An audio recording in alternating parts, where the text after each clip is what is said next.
Hey, so it's Keith. What is up, people? Just lots of new people dropping in on my videos. So just a little hey. I'm a 54-year-old nutrient dense raw vegan. I practice body ecology diet. I am mostly sproutarian. And I am a spiritual thrill seeker, a wellness junkie, a just somebody that is looking to combine all wellness, kind of like a Celtic knot, if you will. I see from the flow of my videos, some people like my nutrition stuff, some people like my spiritual stuff. It's really fractured. I don't really give a shit. The whole program is one. The mental, emotional, spiritual, physical quest of healing is all as one. I'm not trying to shit on you if you're only into the nutrition thing. Everybody's got to start somewhere. I'm not trying to say that if you're a highly spiritual person that you need to become vegan, that you need to become more nutrient dense. But in the end, if you're riding the ultimate rocket ship to your destiny, to your dreams, to your goals, and these goals don't end when you're 30. That's another thing I want to say, is that I'm really getting and seeing that a lot of people over 35 become practical. That's lame. That's a prescription, a reroute to fail, to death, to becoming bitter, whatever. So, okay, so my diet is perfect. I'm sproutarian all the time, and it has to do with a lot of things, which I'm not going to get into. I made this video before, and it was way too rambling. My diet is so perfect, but somehow like I still feel a little empty, and that's because of 2015, where I was really focused. I was doing a blended fast for 6 months. I was taking MMS, which is, we'll talk about that.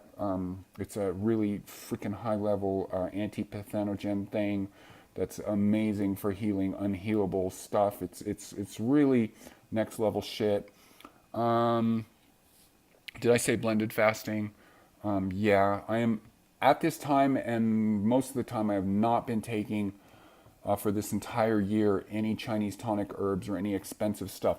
The focus for me has been the foundation, what I am eating, and I find David Wolfe to be a really intelligent person, but this foundational eating, this being sproutarian, this being a really good raw vegan, you can't sell it. There's nothing to sell. That's why raw vegan restaurants don't succeed. It's a thing that you do at home, and this has a lot to do with everything, I feel. Like, you cannot go out and buy spirituality. There's so many misguided ideas. You can get inspiration and you got to do stuff, but at the end of the day, at the end of the week, at the end of the year, at the end of like eras of your life, it's all down to you. It's all down to the choices that you make. So, I've also gone into a radical fitness trip. At the end of 2015, I think I've mentioned this, I got sort of obsessed with some stuff I saw on Tumblr, which was some yoga guy, and then I saw that he was a climber, and then I did a tarot reading, and it was basically, should I get into climbing? And it was a yes, and I was definitely not ready to do that. But now I have really taken charge. My life is a lot about fitness, and it's a lot about bringing a lot of stuff together and doing a lot of stuff. And I do want to, like, in my last video, or the video that I just deleted and I'm redoing now, I realized that there's some really basic things that I forgot to mention. Like, one of my things is, typically old souls or ancient souls are very messy. They sort of don't give a fuck. They sort of, they're naturally very attracted to things without a lot of science, and they sort of do it. But for me, a big thing is I'm really messy. And so for me, a frontline thing is just getting everything in order. I could look at it from the fact that I was sort of my mother. I grew up in a traditional family, and my mother just kept everything clean all the time. And then being with some of all of my boyfriends, they actually kept everything clean. So you could say that I was just used to other people cleaning up after me all the time, but I don't actually. I more relate it to this total right brain of where there is no order, this linear, non-linear thing. You know, I've always, a lot of my successes, everything about me have to do with that. And I got to slow down before I go off on a big digression with that. So I'm not, I'm making excuses, and like for example, some of the astrological signs have weird aspects to them which make them sort of odd, and I don't think any of that stuff is an excuse. It's just sort of like a thing that you have to deal with and you have to adjust. So for me to just be okay with like, oh, I'm an old soul, I'm messy, you know, that's bullshit, because it's like when I have somebody into my house and my place is a fucking goddamn mess, it's horrible. I hate it. And plus I just like being in a really tidy place. And it has to come from me because I live alone. So astrologically speaking, this is crazy, crazy times. And this is all going together. This is going to be a crazy mad video. Fortunately, I'm not digressing like a fucking crazy ass right brain motherfucker. Okay, so last year, this time, we had some crazy astrological influences in my life. Literally, I see before and after. Like my DNA was like rewritten with the eclipse season, which started August 21st last year, I believe, somewhere on there, maybe August 18th. And it got really scary because it was just like everything was almost, it was like a psychedelic experience of where things were stripped away, and like my whole like programming, my whole operating system was changed. We are going into that again. We're already in it right now. It started last Wednesday. We have a lot of very interesting aspects. I'm not an astrologist, but I am just the same as I'm not a chef, but I make really good food, and I design things, and I do what I want basically. And so I'm going to talk about astrology. So we have lots of Mars stuff going on. I forget what's up with that, isn't it? Sun conjunct Mars, yeah, big aspect. And which is a lot of just movement, a lot of like, gotta get shit done. Leo, lots and lots of Leo. Like that whole thing is in Leo. We're getting a double new moon in Leo, which is Leo. I see as just this massive expression, this massive like, most Leo people, I'm a Leo rising, are super flamboyant in some way or another, either by the way they look or by the way they express themselves, or just this sort of driven energy. Yeah, that. So we have 2 new moons in Leo. We have this Jupiter-Saturn thing, which is really all about like sort of, I'm seeing it as just like getting rid of everything that doesn't fucking serve. And we can really, really, in our lives of living, be a victim of that. And we can fall back and get addicted to some of these things. I'm not against social media, but like that's a new one. I'm choosing to like make conscious effort to make it a very powerful medium. It is something that made me very come out of being a very shy, reclusive person. I'm still reclusive, but I'm not shy, and I have a very sociable aspect about me. Marijuana, just in general, I'm a people pleaser also. Like that's really plagued the fuck out of me. Good Lord.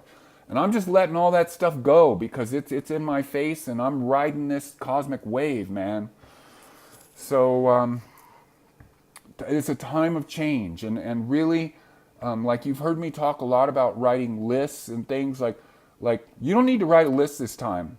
You know what all this shit is. You know what it is now. Seriously, like that's one thing I realize is there's no real list making. Like maybe you want to like run scenarios in your head as long as you don't get too obsessed. But I know things I feel, like changes that I have to make because I just simply, where I'm at, I don't want to live with myself if I don't make these changes. I forgot if I mentioned from in this video or the last video, but like I said, I'm 54, and I'm very much about dreams and goals, and like I have this whole rebirth going at 50, And a lot of people are like, they don't really dream, they don't really have goals. Like, kind of after 35, they become practical. And becoming practical, that's a signature on your death certificate, sort of, or it's a prescription to like your life doesn't mean anything anymore.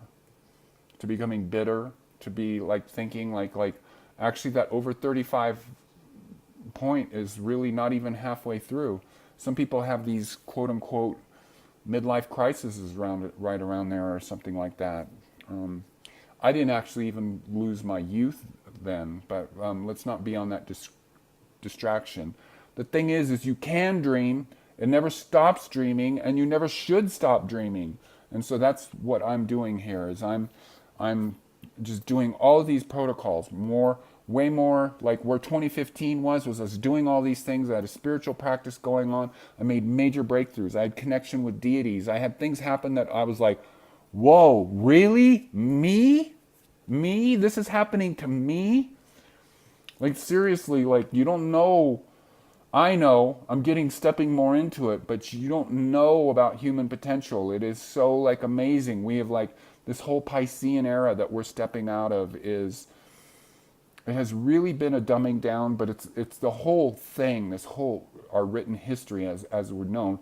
And that's where you're going to see me really against this idea of like studying science and studying this idea that everything is known, because it's really fucking stupid.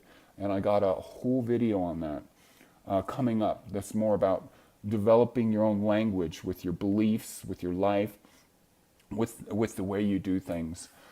Our entire written history is the Piscean age, which is just this age of deception, of like you gotta really wake the fuck up and realize what we really are. And so I had this big wake up with like major, like straight up contacts, and I have to maintain an element of secrecy with who I really am, because it's just not a good idea to like talk about that to the general public.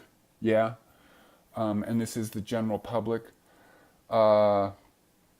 So I'm just trying to tell you that like everything is so possible, like the most intense, magical, amazing, like wall breaking, thinking that you're stuck, like oh my god, I can't even believe the distance I've come, like in the last 4 years. This is when everything really changed for me, was when I saw Anthony Torres. And now this 4-year anniversary, summer 2013 till now, 4 years, is this furnace. And I'm doing everything I can. I'm just like biting off way more than I can chew, because I know I can chew it. All right. This is the end of this video. I'm going to have more stuff coming up, likely. I know I say that and then whatever, but I have some really great topics to discuss. Support me by supporting my music. Links in the drop down. secondculture.bandcamp.com. My website is second-culture.com. I have a new CD coming out. I've been playing live a lot. Just busting down the doors, dude. Like, for sure. So I'm on Instagram. I'm not like super active, like putting something up all the time, but I'm into putting quality things of my food porn and what I'm eating, and the John of God bed stuff. And so there's usually a lot of text in those. And I'm really going to become more active on YouTube and Instagram, like in connection with each other. Facebook, I'm trying to really avoid. I'm Live Rockstar on Facebook. I'm Live Rockstar on Instagram, and I'm Live Rockstar on here. Facebook, I'm really trying to avoid. I don't think it's a bad thing necessarily, but it's really fluff. It's really surface, and I'm more about like really penetrating deep down and getting into the shit that the collective is kind of afraid to talk about, or they just don't. Oh no. All right. It's Keith. I'm on fire. I'm also freaking no caffeine, if you can believe it. This is what the MMS does to me. It makes me more conductive, and the blended fasting and the getting the synchronization going big time. During 2015, I did not blog. Okay, support me by supporting my music. Buy CDs if you want. Contact me on Instagram. Yeah. All right. It's me later on. Goodbye.